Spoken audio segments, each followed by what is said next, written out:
En fait, le cerveau a un peu du mal à faire la distinction entre ce qui est imaginaire et ce qui est réel. L'objectif pour moi des entraînements, c'est de créer des notions de déjà-vu. Ça veut dire quoi?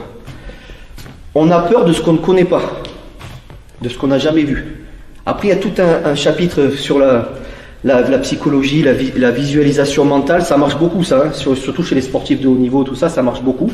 Il faut se visualiser en train. En fait, le cerveau a un peu du mal à faire la distinction entre ce qui est imaginaire et ce qui est réel. Donc, ça veut dire qu'il faut... moi, je suis prof d'arts martiaux, donc je me visualise souvent en train de me faire agresser, voilà, même dans la nuit. Déjà, prends des coups d'ailleurs. Tu m'as encore frappé. Je déconne. La visualisation, c'est créer une petite, qui n'est pas réelle, hein, mais une petite notion de déjà-vu, toute petite. Et bien, juste ça, des fois, ça permet peut-être de ne pas être en état de sidération le jour où on découvre quelque chose. Maintenant, il faut être capable d'imaginer des choses les plus tordues.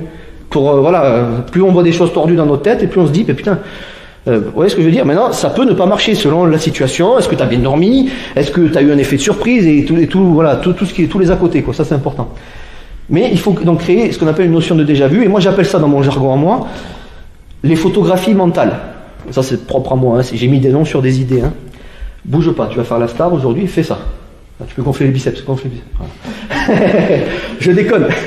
Ça, c'est quoi? C'est la face d'armée d'un coup de poing, par exemple. Ou d'un coup de couteau. C'est le thème d'aujourd'hui. Attention. Tiens. Voilà, ça. Eh bien, dans votre... C'est une image, évidemment. Tac. Dans votre tête, vous photographiez ça. Change de main. Tac.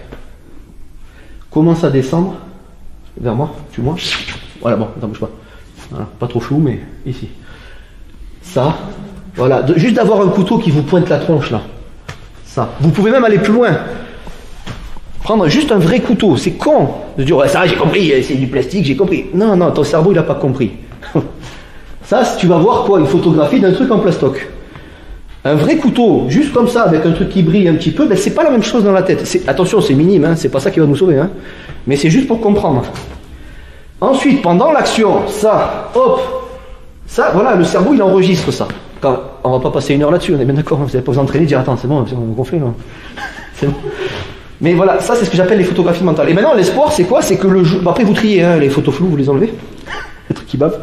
Et c'est l'espoir que le jour où on vous agresse, vous ayez le temps de sélectionner dans votre bibliothèque de photos, non, album photo on dit, hein, dans votre album photo mental, les bonnes photos et surtout les bonnes actions qui vont avec. Est-ce que, traduisez hein, ce que je raconte, d'accord?